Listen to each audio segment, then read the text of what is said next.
Mu mawulire ge tulinawo ebigambo bya Sam Mugumya ebimuleetedde okubeera mu mbeera gy'alimu emabega w'emitayimbwa mu barracks mwagambibwa okuba nti mwakuumibwa mu bitundu by'e Kasenyi nga reports bwe zibadde zitugamba. Sam Mugumya ebimu ku bigambo bye yayogera oba ebimu ku ebyo by'azzaayogera ebimutadde mwene embeera bye njagadde nzije mbeere nga ngenda mu maaso n'okuba nga nkulaga era ngenda kubiva nsonga ku nsonga nga bwe yazoogerako omu ku butambi bwe yata nga tanaba kuba nga awambibwa. Jjukira olunaku lwajjo twakuwadde sitoole ey'okuba nti baamukwata ne bamutwala mu ggwanga erya DRC bamusubire eyo. Kakati bino nga tebinnaba kubanga bitabuka. Sam Mugumya alina ebigambo by'abadde ng'ayogera emabega akatambi ke nnabawadde mu kajjukiro olunaku olwajjo ne muŋŋamba nti kali mu saawundi kakati nkaleese kalikkiriya ebimu ku bigambo Sam Mugumya bye yayogera ekyamazima nga biringa ebyama eby'abakulu bano era nga bya bulabe nnyo gye bali. Sam Mugumya ebiyinza okuba nga bye byamuviirako okubeera ng'ali mu mbeera eno yakuumibwa emabega w'emitayimbwa yatulugunyizibwa n'okubeera nga takyasobola kutambula. Sam Mugumya ono namukuwadde ebimukwatako kakati njagala owulirize nsonga ku nsonga buli kyayogerako ngenda kuba nga nkikuwa. Sam Mugumya mu lutambi lwe yata gye buvuddeko ebigambo bye yayogera mu vidiyo eno bye njagala tutambuliremu era njagala nkuwe buli incident yayogerako ogenda kutya ekiri mu ggwanga erya Uganda n'ebigambibwa okuba nga kikakasibwa oba nga naawe kennyini osobola okukikkiriza. Sam Mugumya no zandibanga z'ensonga ezaamusibya oba ezaamuwambisa n'okumutulugunya n'okutuuka ku ssa eri okubeera nga takyasobola kutambula. In 1986, in August, there was a massacre that happened in Kitgum district in Namukora. Eyo masaka oba okutugumbula kwayogerako kwaliwo ng'ennaku z'omwezi 19 mwezi gwali gwa 8 omwaka gwa 1986. Kinajjukirwa gavumenti y'omukulu yawamba mu January 86. Kati mu gw'omunaana mu 86 gwaliwo masaka kye bayita Namukora masaka bitundu by'e Kitgum ng'abantu 7 ku 8 bagambye okuba nti battibwa era nga battibwa amagye aga oba abayekera ba NRA bwe twogerera ye yafuuka UPDF. Bino bye bimu ku bigambo Sam Mugumya bazzayogera. Amazima bangi ku mmwe enkakasa mubimanyi abazze bagoberera wabula ate waliwo bangi abatabimanyi. Kati nga kigambibwa nti zino ze zimu ku nsonga oba zino ze zimu ku vidiyo ezaaviirako omusajja wattu Sam Mugumya okubeera nga eyo yembeera mwali. Kati njagala nkuzzeeyo mu byafaayo ababimanyi mugenda kubitegeera abatabimanyi mujja genda maaso n'okuba nga mubimanyira wano. Wulira the Namukora massacre yaliwo ng'ennaku z'omwezi 19 omwezi ogw'omunaana omwaka gwa 1986 nga wakayita emyezi nga 6 ku 7 egijjudde nga gavumenti ya General Kaguta Museveni maze okuwamba. Kakati abayekera ba NRA nga mukadde ako baali bali mu kufuuka UPDF ekikati erifuga eggwanga erya Uganda ekibinja ekya 35 ba 35th Battalion ekya National Resistance Army NRA baatugumbula abantu abakunukkiriza 78 baabaziika mu mass grave oba entaana emu. Ewunyisa nga minisita amanyiddwa nga Okero Oryem agambibwa okuba nti yali mabega wa bino era nga Okero Oryem oyo y'omu kubatta abantu mbu okusinziira ku Sam Mugumya. Okero Oryem ono ngenda mukuwaako ebimukwatako genda mutegeera bulungi. Ekisinga okwewunyisa abadde minisita mu gavumenti ya Museveni era n'ebimu ku byazzaayogera oba byazaakola nabyo njagala mbikuweeko kopi obitegeere bulungi nnyo okuva mu mwaka gwa 1986 bino bizze bibeerawo. Kyokka ekyewunyisa bino ebintu eby'obulabe Sam Mugumya bye yayogera tugenza okuddayo mu history nga byonna weebiri. Namukora masaka ngenda gikunyonyola n'ebyaliwo abantu abattibwa nti minisita alina massive grave oba ayina entaana gye yaziikamu abantu bano 78 kyokka nga badde minisita mala egyo emyaka gyonna.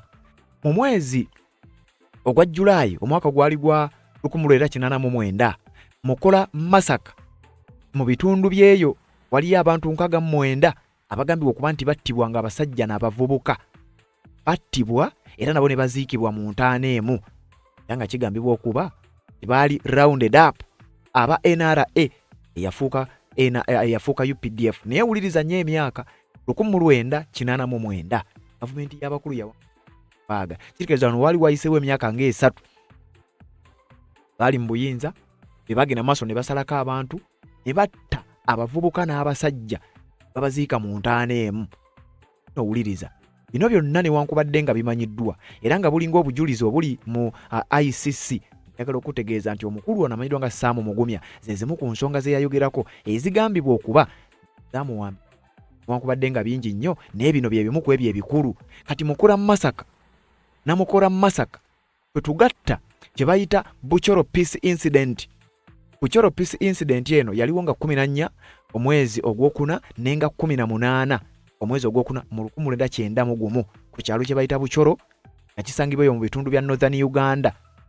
Njagala okutegeeza nti wano nawo abantu battibwa era kigambibwa zaali kilometers nga 16 okuva mu bitundu bya Gulu Northern Uganda. Abantu abattibwa ne side zeno nabo mbu baziikibwa mu ntaana emu. Omukulu Sam Mugumya yagenda maaso n'okubanga abyogerako mu lutambi lw'enjagala owulire. Njagala ndukuwe owulire ekigambo ku kigambo nga buli nsonga gy'ayogerako gye tukuleetera ogenda kutya ebigenda maaso mu Uganda. Sam Mugumya ebigambibwa okuba nti musajja wattu byandibange bye byamuzaalira leenya. Mujjukira Kasese Masaka abantu abattibwa mu lubiri olw'omusinga wa Lwenzululu nga omukulu amanyiddwa nga Peter Erweru agenze maaso n'okubanga alulumba. Kasese Masaka abantu bangi baafa. Newankubadde nga nakati ekitongole ky'amawanga amagatte ekya UN n'ebitongole ebyenjawulo byavaayo dda n'amawanga nga America, UK baavaayo ne bateeka sanctions amanyiddwa nga Peter Erweru era n'emmagye ga UPDF n'awalirizibwa okubeera ng'awummuzibwa.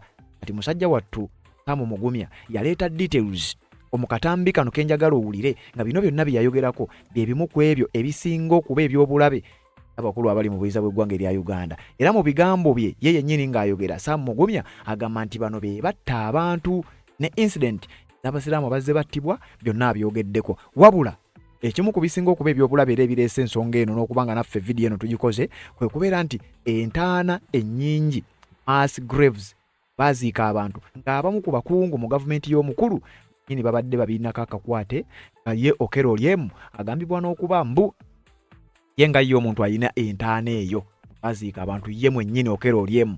Byali bigambo bya Sam Mugumya okwogerera musajja wattu mabega wa Mitayimbwa agambibwa okuba nti ali mu barakisi y'e Kasenyi. Nzizeeyo byonna mbikuwe nsonga ku nsonga nkuwe kimu ku kimu incident ku incident n'ebyaliwo okwongera okukakasa ebigambo bya Sam Mugumya oba olyawo n'okwongera okutegeeza ensi Sam Mugumya zandibanga zino ze zimu ku nsonga irako okubeera nga ali mabega wa Mitayimbwa okubeera nga atulugunyiziddwa n'okutuuka kussa eri okubeera nga takyasobola kwewanirira takyasobola kutambula. Sam Mugumya oyo gwolaba omusajja eyali omuyambi wa Dr. Kizza Besigye era omusajja eyali munnabyabufuzi eyali alina n'essuubi eri okugendako mu Parliament nga yeesimbawo ng'era bw'omanyi ebintu bwe bigenda maaso n'okuba nga bitambula kati wenjogerera nga yeeyo embeera mwali. Sam Mugumya eyali afaanana bw'ati bwatyo bwafaanana sitoole ye oba akatambi ke yata nsazeewo nkakuwe okategeere bulungi nnyo nga tukatemaatema okuva ku ekyo kye yayogera ng'ategeeza ensi gavumenti ya General Yoweri Kaguta Museveni n'ebimu mbu ku bikolobero yegenze maaso okuba ng'ekola nti waliwo stories ezimu oba waliwo abamu ku bantu abazze nga bafa abattibwa nga Sam Mugumya agamba gavumenti eno yeri responsible ku bantu bano era mu lutambi lw'enjagala owulire ebigambo bino mwe yabyogeredde byonna nga bwe ngenda ogenda maaso n'okuba nga mbikutuusa okakati gwe atanaba kubanga osubscribe kirira wansi awo olaba ekigambo subscribe kikwateko kwata kade ka notification oleme kumisinga nsonga yonna. Ebigambo ebiri mu vidiyo eno si bya bulijjo era nga teweewuunya nnyo nga Sam Mugumya agenda kuweza omwaka mulamba mu buwambe era nga yatulugunyizibwa eri okubeera nga takyasobola kuyimirira. Nsonga z'obufumbo olina omwami naye ng'akutawaanya olina omukyala ng'akutawaanya bajja ne bakwagalako ne bagenda gwe alina ebizibu mu byenfuna nga sente zikuyita mu ngalo wooteeka sente zifa bufi b'owola tebazza gwe aloota ng'ogwa mu nnyanja gwe alumizibwa omutwe nga guganja okuwona naawe aloota ng'ebintu bikozesa ensonga z'obufumbo nina ekifo ku mugga awali amayinja wennyambulirako ebisiraani ekikwa ekifiiriza omudibo obutaganja obutaweebwa nzijanjaba abantu ab'enzikiriza zonna nsiŋŋaanibwa njeru ku lw'ejjinja gwanjagala kuba ku nnamba yange eyo naawe aliye wale nnyo yita ku WhatsApp. Yes, webali kubanga okyaliko gwe akyatambula naffe owatanaba kubanga ole tubeere nga tutambula ffenna. Njagala kukomyawo katambi ka Sam Mugumya tuwulire kimu ku kimu then buli kyayogerako tukikozeeko research pako ka history akatono nnyo ke tumanyi twongerezaako okukola research kuba vidiyo eno nagibawadde olunaku lwajjo Sam Mugumya ng'akatambi kamaze okuteebwa ng'ali mu mbeera etali nnungi nnyo. Kati akatambi obumu ku obutambi bwe twakuwadde kabaddemu sawundi nga tekawulikika bulungi. Njagala osooka okawulirize bujjuvu bwako then oluvannyuma lw'okukawuliriza njagala ate nzije nkakutemeretemere buli kyayogerako tugendeko mu byafaayo tubibikkule obeere ng'obiwulira otegeere bulungi nnyo nti Sam Mugumya weewuunya beera nti ze zimu ku nsonga ziyinza okuba zimuviiriddeko okubeera ng'ali mu mbeera mwali kati. Ono ye yali omuyambi wa Dr. Kizza Besigye byafaayo bye bitonotono nabikuwadde gye buvudde kati akatambi kano kagambibwa okuba nti ke kalumanywera. Wuliriza. In 1986, in August, there was a massacre that happened in Kitgum district in Namukora. More than 70 people were killed and buried in a mass grave. Minister Okero Oriem has a mass grave in his backyard because he's from Namukora. And incidentally, he's the man that has told this organization, this UN human rights group, to pack its bags and leave. These were people killed by government, not the rebels. And the government had the audacity to build a mass grave, a monument above their bodies. Kati engeri gye kiri nti Sam Mugumya ayogera mpa akatambi katambulira ku peesi ya wansi, yagala tukatemeeteme, yagala tukayiteeyitemu, era nsonga ku nsonga, buli nsonga gy'ayogerako nga gye nkuleetera okwongera okukulaga ebigambo bya Sam Mugumya. Kakati wano video wetandikidde, era gwatanaba kubanga osubscribe akikole kirira olaba ekigambo subscribe kikwateko, kwate kade aka notification obeera omu ku abo abasooka okumanya buli we tunaabanga tutaddeyo ensonga yonna, kubanga byengenda okuwa bigambo bya Sam Mugumya byagenze maaso kubanga ayogera musajja wattu era gy'alimu bigambibwa okuba titandibanga bye bimu ono. Kati Sam Mugumya ono biki byayogerako, yagala tuddeyo mu ku kimu ku ebyo byazaayogerako atambika oli mu kuwulira, era njagala nga buli kyayogerako wano nga kyenkunnyonnyola kyali kitya ekituufu, oba Sam Mugumya byayogera byebyo gambye ebintu ebiri mu nsonga oba mu vidiyo eno ag'okuconcentrating obiwulire bulungi nnyo, era gwe ow'omutima omunafu vidiyo eno njagala osubscribinge, ogirayikinge, okomentinge, otubuulire kiki kyogenda okutewuliriza. In 1986, in August, there was a massacre that happened in Kitgum district in Namukora. More than 70 people were killed and buried in a mass grave. Minister Okero Oriem has a mass grave in his backyard because he's from Namukora. And incidentally, he's the man that has told this organization, this UN human rights group, to pack its bags and leave. These were people killed by government, not the rebels. And the government had the audacity to build a mass grave, a monument above their bodies.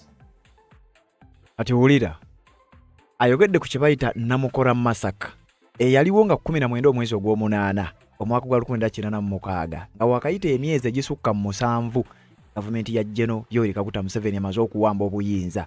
Ono Sam Mugumya annyonnyola bino ng'ateekamu minisita amanyiddwa ng'Okero Oriem nti alina mass grave, alina entaana eyaziikibwamu abantu ekirindi, ng'entaana eno omukulu ono amanyiddwa nga Okero Oriem gambye abadde minisita, ono abadde mukungu okumala ebbanga mu gavumenti ya General Yoweri Kaguta Museveni. Ebintu bino Sam Mugumya byayogerako byabeerawo gavumenti ya General Yoweri Kaguta. Kati njagala owulirize Sam Mugumya biki byayogerako, kikyategeeza ekigambibwa okuba era nga tekyewuunyisa kubeera ng'omusajja ali mu mbeera eno. Kati leka tuddeyo. The Namukora massacre occurred on 19th August 1986, resulting in the death of 78 civilians who were shot by soldiers from the 35th Battalion of the National Resistance Army. The NRA was the military wing of the newly established government led by the President Yoweri Kaguta Museveni, who had taken power earlier that year in January. Okategedde dali ngenda kuzo mwezi 19 mwezi gwa 8 1986 kawakayita emyezi mibale gavumenti ya General Kaguta wamba, era nga military wing yayo yali NRA oluvannyuma transforming nefuuka UPDF, National Resistance Army.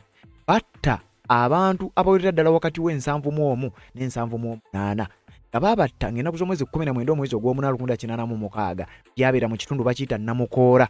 Kakati njagala owulirize. The atrocity took place at Wigwenge in Oryanga village, Namokora sub-county, Chitigom district. This region was the homeland of the ousted President General Tito Okello Lutwa. Bulungi. Ekyalo bakiyita Wigwenge mu bitundu byayita Oryanga village. Sub-county gye bayita Namokora. Eyo sub-county mu district y'e Kitigumu. Ekitundu kino weewaali wazaalibwa eyaliko President mukadde ako eyali General Tito Okello Lutwa. Yali ava. Abajaasi ba NRA bagenda ne basalako abatuuze mu kitundu kino eky'e Namokora. Mu Chwinyi ebyalo ebiwererako ddala baabisalako aba NRA. Wuliriza bulungi bino bigambo bya Sam Mugumya. Naffe we tusinzidde. Ebyalo bye baasalako aba NRA ng'olwo bamaze emyezi egisukka mu 7 mu buyinza nga bakulemberwa General Kaguta Museveni. Wuliriza baalumba abantu ne babasalako e Namokora, mu Chwinyi, Omiya, Nyema, Orom sub-counties ago gonna magombolola baagasalako. Bali mirembe gyabwe, li mayumba gaabwe ne basanjaga. Kino kigambibwa okuba nti bano baali baba accusing oba balanga okubeera mbu balabika bali collaborate oba bali collaborating ne ba rebels. Abali bagezaako okwagala okujjako mbu gavumenti ya General Kaguta Museveni eyali yakawamba, lwaki bali bagala okuyeekera gavumenti empya. Abantu abakunukkiriza 89 nga ba civilians bantu ba bulijjo babawaliriza okubateeka ku kiroole ekimotoka ne kibavuga nga kikuumibwa era abasirikale wansi w'eggye lya NRA by then. Ne babavuga ka distance akatonotono. Wabula baali baakasimbula mu ka distance kilometers nga ziizo, abasirikale basumulula fire bakuba amasasi era kigambibwa okuba abantu abafiira mu kaseera ako bawerera ddala wakati w'71 ne'78. Jukira bakugambye civilians baali 89 baateekebwa ku kimotoka babavuga. Bigambo bya Sam Mugumya. Baateekebwa ku kimotoka ne babavuga ku ka short distance. Sirikale ne basumulula amasasi eri yamanya biragiro avaawa ne bakuba abantu amasasi ku 89 wakati w'71 ne'79 nga bano basajja bakyala battibwa in a broad daylight. Bakubibwa amasasi bagenda maaso n'okuba nga newankubadde waliwo abaawonawo abatonotono. A mass grave and memorial monument now stand at the site in Namokora Town Council to commemorate those who lost their lives. Ekijjukizo kyazimbibwa mu kitundu kino ekimeddwa nga Namokora Town Council okujjukiranga abantu bano abafiirwa obulamu bwabwe. Surviving victims and family members formed the Namokora United Relatives of the Massacred and the Survivors Association. Abantu baatuuka n'okukolawo ekibiina ky'obwegassi ekigatta abantu abasurviving ekikwekweto kino kya Namokora. Ng'ekyewuunyisa entaana eyo gwaye baazimbawo n'ekijjukizo, wabula ng'ekimu ku byewuunyisa Minisita Okello Oryem yali mabega wa bino. Batugamba they continue to demand 780 million Ghana shillings in compensation structured around the Acholi traditional justice system of 10 cattle and 3 goats per life. Abantu bano na buli kati bakyabanja obukadde 780 eza Uganda okukompensatinga loss eyo ey'abantu abattibwa, era nga kigambibwa okuba nti bano baagala traditionally mu bitundu bya kwegamba mu tradition za Acholi, mu traditional system za Acholi beri gye balamulamu eby'emisango biki bla bla, abantu buli muntu eyafa 10 n'embuzi 3 buli muntu gwa muntu eyafa ebimu ku birina okusasulwa.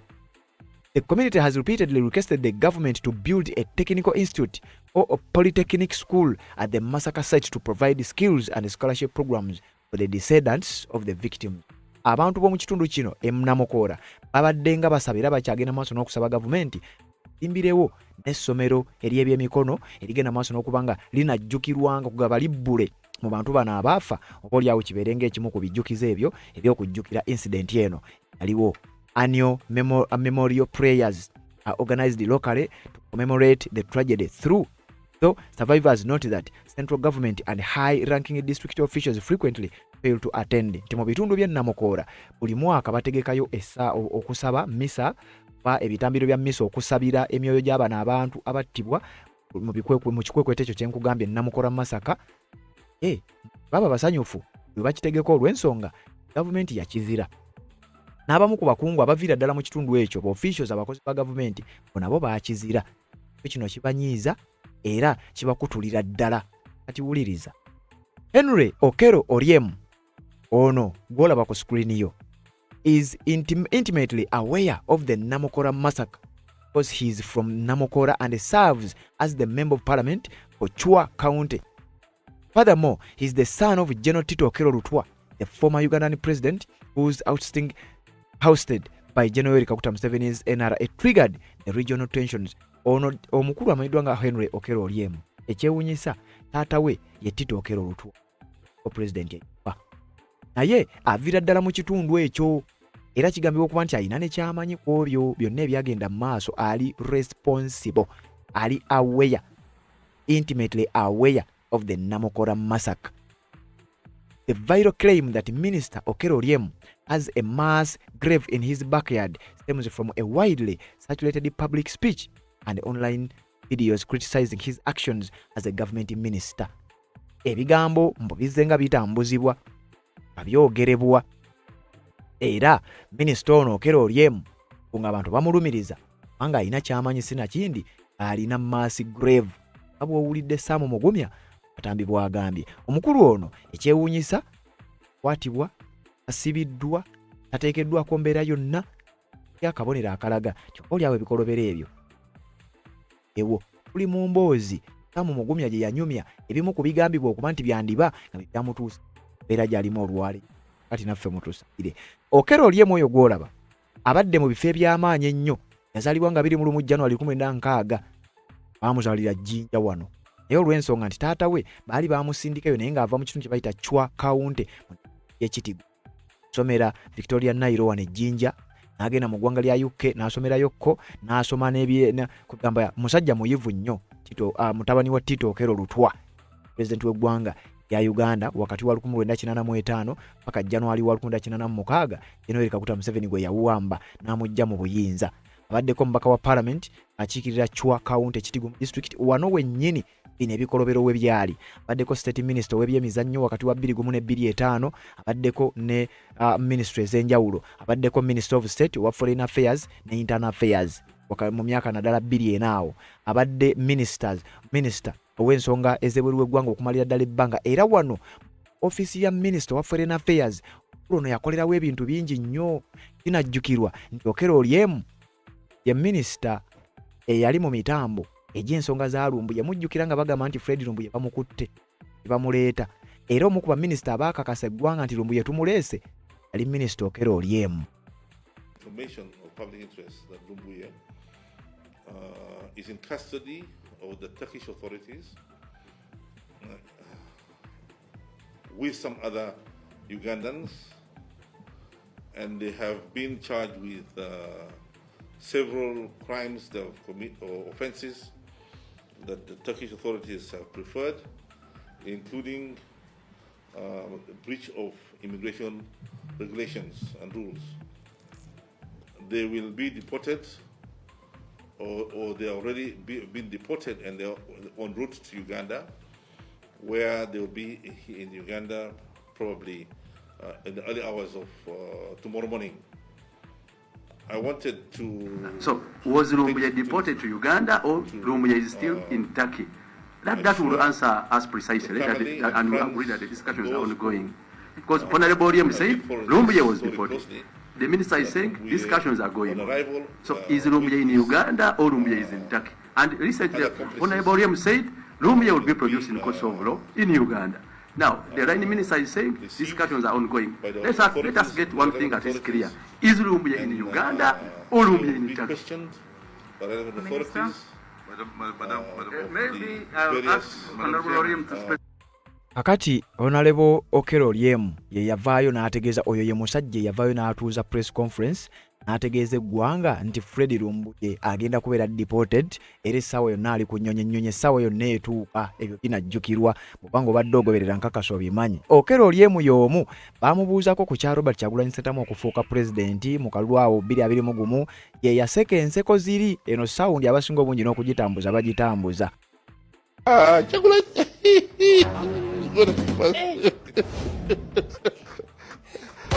that guy. Munange, God help this country. Kati ye Minister Okello Oryem. Sam Mugumya gw'owulidde ayogerako mu katambika. Tutuddayo mu bigambo bya Sam Mugumya. Tuvudde ku Namukora Masaka. Tugenda ku kye bayita Mukura Masaka. Bigambo bya Sam Mugumya. Ebigambibwa okuba tibyandibanga bimulikuumidde oba bye bimutadde mu mbeera gy'alimu musajja wattu. Wuliriza. In July 1989, another massacre was committed in Teso, the Mukura incident. I think that's the only incident that many people tend to remember. Young men were suffocated to death in railway wagons by NRA soldiers. Another monument, a mass grave, was built by government where those people were buried. So those are two mass graves built by government to commemorate people killed by government. Government gyayogerako eya General Yoweri Kaguta. Ono Sam Mugumya embeera gy'alimu musajja wattu bw'atyo bw'afaanana tayadde okwetambula akatambi bwe mwakalabye era babadde bagoberera mu birabe. Kati akatambi kano nakaleese olunaku lwajjo bakalimu saawundi tidde bulungi kakati njagala tukasunsule tuzzeeyo emabega mu bigambo bya zaayogera. Wuliriza ayogedde ku Mukura Masaka July 1989 kawakayita n'emyaka gavumenti ya NRA eya General Kaguta Museveni kayakawamba. Wuliriza Sam Mugumya byatugambye tukakasoba bituufu basibi. Wuliriza Mukura Masaka abangi bayita Mukura incident yaliwo nga 11 mwezi ogw'omusanvu mwaka 1989 gavumenti yakamali esatu emyezi nga giijo mu buyinza okka still negenda maaso n'okubanga etta abantu okusinziira ku Sam Mugumya ne ku bino byendi mu kusomera zaali nga 11 ogw'omusanvu 1989 mu Teso sub-region mu Eastern Uganda. Kigambibwa okuba mu atrocity eno abajaasi ab'ekibinja eky'ekikumi 106th Battalion ya NRA National Resistance Army wetwogerera nga ye UPDF under President Yoweri Museveni's rule. Kawuliriza nnyo kano. The State Army under President Yoweri Museveni's rule suffocated 69 innocent men and boys to death after locking them inside the metal railway goods wagon. Gambo Sam Mugumya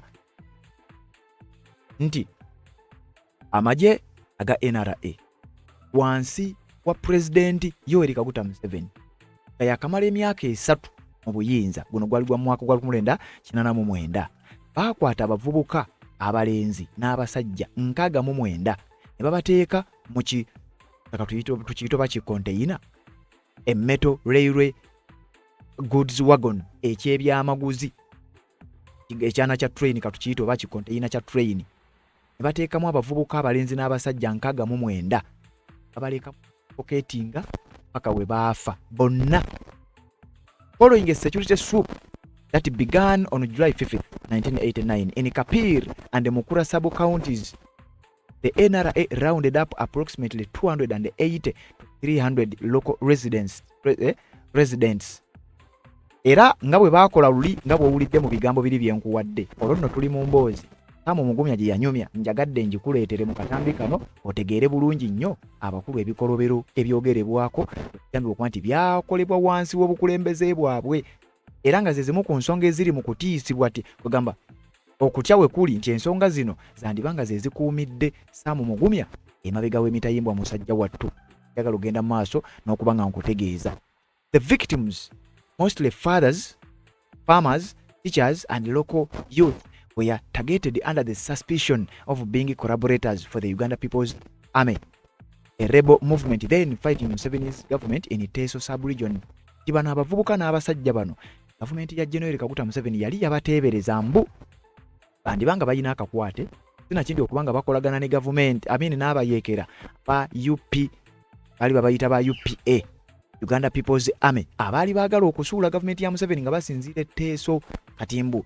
NRA nga yeyo PDF baalumba ebitundu ebyenjawulo sayizi eyo Mukura bayitayo Mukura ne bagenda mu maaso n'okuliriza ebagiyita Ngora district ne mukaddako yali 10 district bagenda uliriza tali nga 11 ogw'omusanvu abajaasi ba Museveni baalumba ne bakwata abavubuka oba abasajja 16 era abamu ku bano ne babakwata ne babateeka mu kimotoka ekyo bakyenkugambye cargo wagon ne babakwata kyaliko ne number plate bagitadde wano yali C521083 era mbo yali ku Okunguro railway station mu kitundu kye bayita Mukura olwaleero nga ye Ngora district oba eyafuuka Ngora district mu kusooka yali 10 district Ngora district.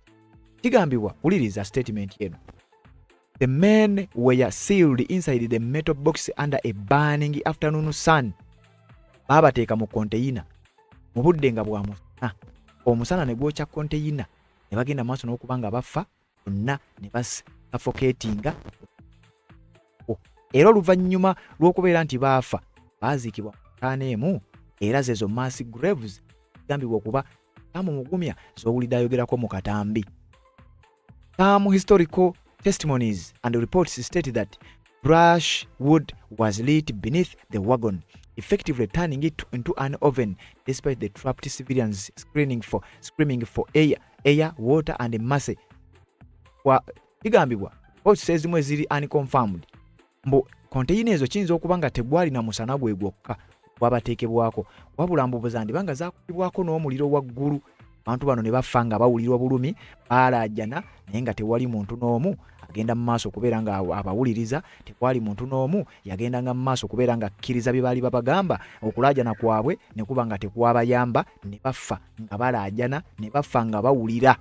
Out of these locked inside, 69 people died of suffocation and extreme heat exhaustion, while only 47 survived. Uliriza kubana abawambiwa kubajjukira nkugambye enamba yali ndalako baali bangi, baali 116. Kaga mu mwenda baafiirawo olw'ekiziiro n'ebbugumu eringi. 47 bagenda maaso n'okubanga basurvivinga. Manyi basurvivinga batya? Years later, President Yoweri Kaguta Museveni visited the area and officially apologized for the massacre, initially describing it as an accident or blunder during the NRA vacation operation. Waite emyaka mitono Yoweri Kaguta n'agenda n'akyalira ekitu nambo nabi omukubeetondera yabagamba onsonyiwe obutugumbuzi buno obwakoleddwa tukitwale nti yabadde accident kabadde kabenje oba yabadde bulanda kale ensobi twakozemu mu bukulembeze bwaffe. The government pleaded financial reparations to the affected families and survivors, directing the release of packages such as 200 million shillings fund. However, local survivors and relatives frequently complained about delays, corruption, and irregularities in the disbursement of these funds. Government yasuubiza egenda kusasula abantu bano ba survivors naddala abo oli awo n'abo baafiirwa abantu baabwe obukadde 2 oba siringi za Uganda 200 million shilling fund. Wankubadde bamu ku ba survivors n'abenganda z'abo abaafa badde nga bakomplaininga sente zino tebaazifuna, ezimu nti niwe zibadde zijja zibadde nga zibbibwa, n'ebigambo ebirala bivadde bifaanana bwe bityo. Tuli ku bigambo bya Sam Mugumya yayogera nga tunaba kubanga atwalibwa gyali kati yagambibwa okuba nti gye yakumibwa era embeera gye mutuukiddeko. Kakati tuli ku Mukura Masaka, abantu abazze bafa, ebigambo bya Sam Mugumya byabadde nga nnyonnyola ebigambibwa okuba yandibanga byemukuumidde eyo. To honor the victims, their bodies were reburied in a mass grave site marked by a prominent monument. The state also established the Mukura Memorial Senior Secondary School and a public library to institutionalize the remembrance of the lives lost. Era buli lunaku ng'ennaku z'omwezi 11 ogw'omusanvu abantu b'omu kitundu bakuŋŋaana basaba era nga biri bwebiri abenkugambye ebya Namukoora kakati ne bino bwekiri. Gavumenti yazimbayo kye bayita Mukura Memorial Senior Secondary School negineeminga era ne bagenda maaso n'okuba nga bagamba bajjukira ekintu ekyo oba ekikanga bwekyo buli nnaku z'omwezi nga 11 omwezi ogw'omusanvu. Sam Mugumya ali mabega wa mitayimbwa wetwogerera era musajja wattu embeera gy'alimu okusinziira katambi akafulumye kola kutambula atambulira ku bugaali gamba ebyo bigambibwa okuba ebimu ku ebyo byamuzaalira wuliriza. In April 1991, there was the Burchoro Pit incident, where soldiers of the 22nd Battalion, under the command of Major Ikondere, late Major Ikondere, people were rounded up. I think today it's in either Amuru district, I think. People were rounded up and men were sodomized by NRA soldiers. Today, UPDF. Women were raped and many were killed. Uliriza ate wano. Buchoro Peace Incident yayogerako Samu Mugumya. Nakugambye buli kyagenda okwogerako ngenda kuzzayo ko mu byafaayo tubibikkule. Senti ddala Samu Mugumya yayogerako byebbyo. Oluvannyuma lw'ebbikakasa nga nina okujja mbere nga mbikusulira obitegeere. Twabimanyi eko atabimanyi obitegeere. Buchoro Peace Incident abasinga obujja bagita Buchoro Atrocity yaliwo ng'ennaku z'omwezi 14 ne 18 omwezi gwali gwa kuna omwaka gwa 1991 gavumenti yakaku akajali yali gisusse ne mwetaano eri mu buyinza. Buchoro village oba ekyalo kye bayita Buchoro nga kiri kilometers nga 16 north east of Gulu town okagigwanga erya Uganda. Waliwo ekikolobero ekyakolebwa National Resistance Army NRA olwaliro nga ye UPDF. Era bakugamba wano now the Uganda People's Defense Forces ku bantu civilian population during a counter-insurgency swept known as Operation North. Nekikwekweto bali bakituuma kikwekweto mambuka Operation North. Ajega NRA twogerera nga kati ge gakyuse innya gafuula UPDF. Gambo bya Samu Mugumya yagenda maaso n'okubanga nnyonnyola kati Buchoro incident bananeetya eyaliwo mu mwaka gwa 1991. Major General David Tinyefunza, later known as Sejjusa, who was then the Minister of State for Defense, he was explicitly instructed to eliminate the Lord's Resistance Army insurgency in the region using highly heavy-handed tactics. General Sejjusa, Major General David Tinyefunza, gwe tumanyi nga Sejjusa, yaweebwa ebiragiro okusaanyaawo kye bayita LRA ya Northern Uganda mbonga akozesa obukodyo obw'ekika ekya waggulu. Battalion Commander Major Reuben Ikondere gw'owulidde ayogerako yagenda mu maaso n'okubanga apromotingibwa okufuuka Lieutenant Colonel newankubadde nga yattibwa mu ggwanga lya Democratic Republic of Congo mu mwaka gwa 1999. Era ekibinja ekyabirimu ababiri ekya NRA kyekyali mu nsonga zino 22nd Battalion of the NRA. According to investigations okusinziira ku kunoonyereza okw'ekikugu by human rights groups and a detailed report titled The Beasts at Buchoro published by the Justice and Reconciliation Project JRP, the 5-day operation subjected hundreds of innocent local civilians to their brutality. Bino oba ekikwekweto kino bayise Operation North kyatwala ennaku 5 era ebitabo ebyenjawulo bibadde biwandiikibwa. Obutambi obw'enjawulo badde bukolebwa ebigambo ebyenjawulo badde byogerebwa mu byafaayo. Abajasi ba NRA baasalako ekifo oba ekitundu ne bagenda maaso n'okubanga bakwata abavubuka, abakazi, abaana, abasajja ku ssomero lye bayita Buchoro Primary School. Era nga kigambibwa okuba uliriza statement. Amagye ga NRA garawundinga off ekitundu ekyo n'essomero ne basooka bawamba buli kiramu ekyaliwo. Ne bagenda maaso n'okubanga bakola ebintu bino. Kigambibwa okuba nti mu bino mwalimu okukwata abakazi baabareepinga, abasajja baabasodomayizinga be baali bawambye aba NRA. Baatokyalinga kumpi buli muntu yenna yakwatibwa nga babakolako interrogations. Bababuuza nga 4 na 5 oba balina kye bamanyi bwinjo bw'abayeekero bwali bwogerwako mu kadde ako. Kati bino byonna omukulu ono Samu Mugumya yagenda maaso n'okuba nga ayogerako mu mboozi gye nkuleetedde era birowoozebwa okuba tibebimutuusizza wano waali. Kigambibwa okuba the Vidians were forced into deep underground pits or dug out trenches.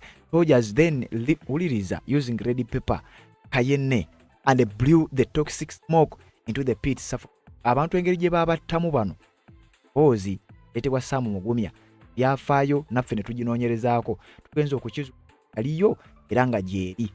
Uliriza abantu bano abaawambibwa abasajja ba NRA baabalagiranga okusima emikwesese, okusima ebinnya ebiwanvu, babakwata ne babasindikayo, ne bakwata ne babakubayo omukka ogubalagala ndooza bakozesanga red pepper oba wano baakiyise kayenne, ne bablowingayo toxic smoke. Abantu abo ne basuffocatinga ne bafiirayo mu binnya ebyo, battibwa, abantu baafa. Era Sam Mugumya y'emboozi gy'abadde ayogerako Buchoro incident oba gye batuma Operation North. Kati wano batugamba at least 11 people were documented as having been directly murdered or suffocated to death during this specific 5-day spell, leaving behind a mass grave that remains a monument of the war atrocities.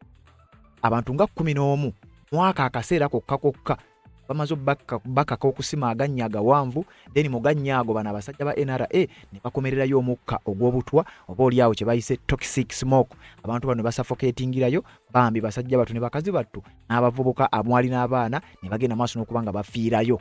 Oluvannyuma lwa bino byonna bagenda maaso n'okuba nga bafa.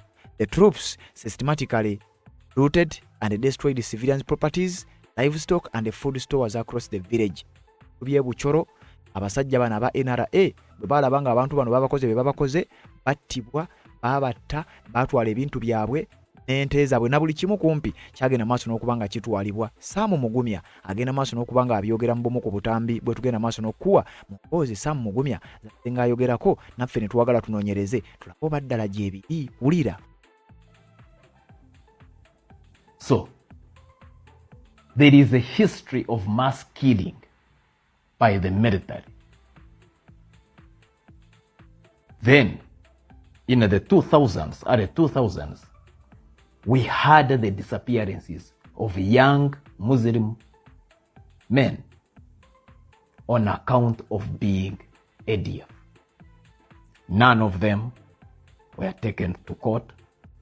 They just disappeared in safe houses.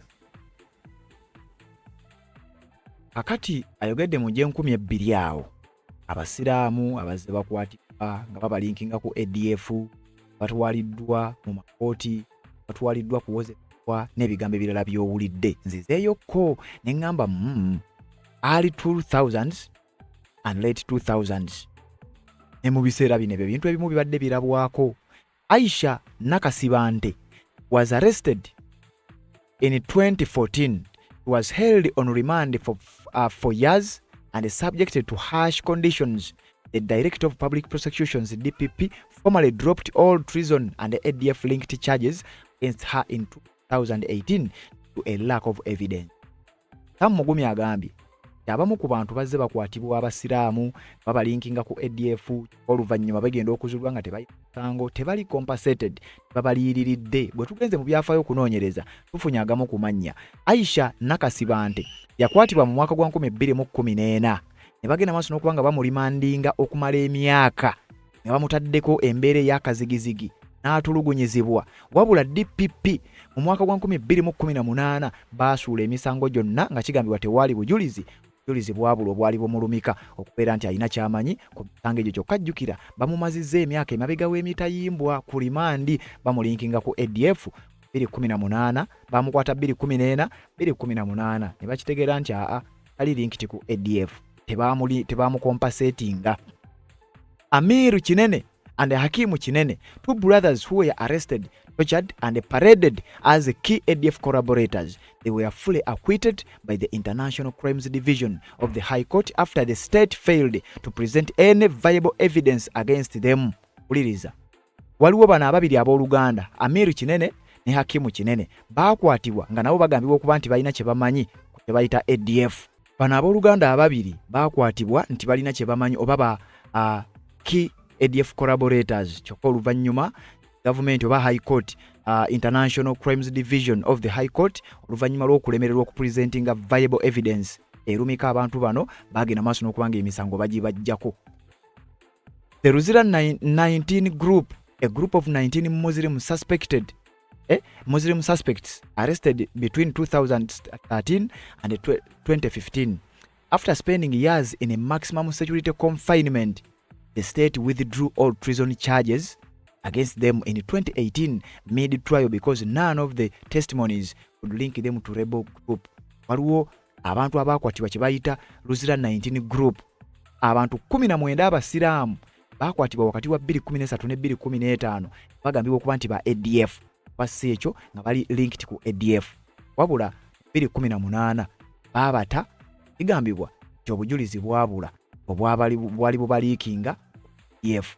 Bali compensated na bino byonna bizze bibeerawo. Kakati Sam Mugumya bimu ku bintu byagenda maaso n'okubanga ayogerako mu lutambi luno. Nze nsazeewo mbikuwe kimu ku kimu obere ng'okitegera ate nga tukyatambula. Ono ali mabega wa Mitayimbwa naye embeera gy'alimu mwagirabye okusinziira ku katambi. Wuliriza. That we are being run by that time by the infamous Nobo Mayombo. We have the Kasese massacres of 2016, where the man that oversaw the massacres, General Erweru, was promoted and he's now, I think, the second most highest officer in the military.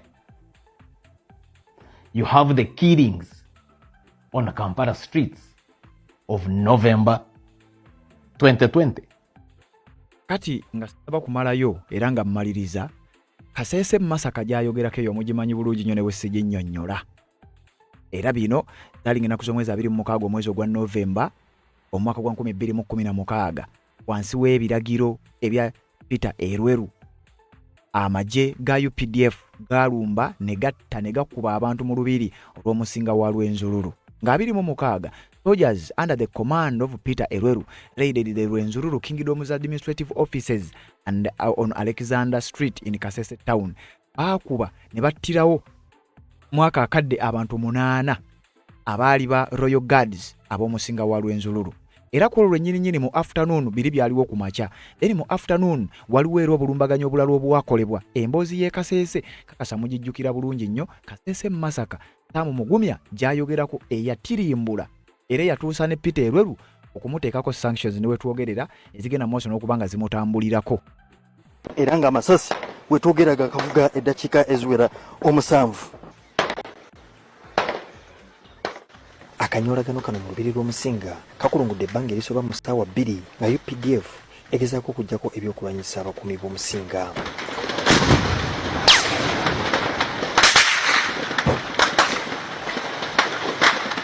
Ekiseera tekibadde kyangu era ng'okubwatuka kw'amasasi wamu n'ebbomu obadde biwulirwa munda mu lubiri.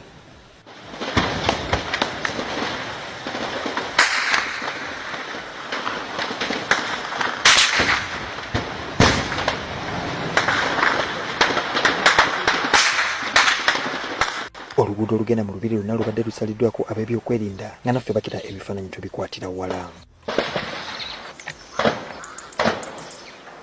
UPDF ngeri wamu ne poliisi ebadde eri mu kikwekweto eky'okuggyako abakuumi b'omusinga ebyokulwanyisa ko abakuumi bonna okuggyibwa mu lubiri.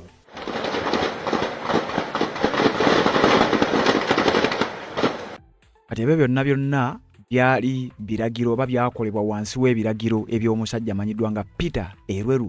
Ekyewuunyisa bino oluvannyuma lw'okubaawo Peter Erweru baamupromotinga, tebaamubonereza, tebaamugya mu magye. Kakati byemu ku nsonga Sam Mugumya zaagenze maaso n'okuba ng'ayogera.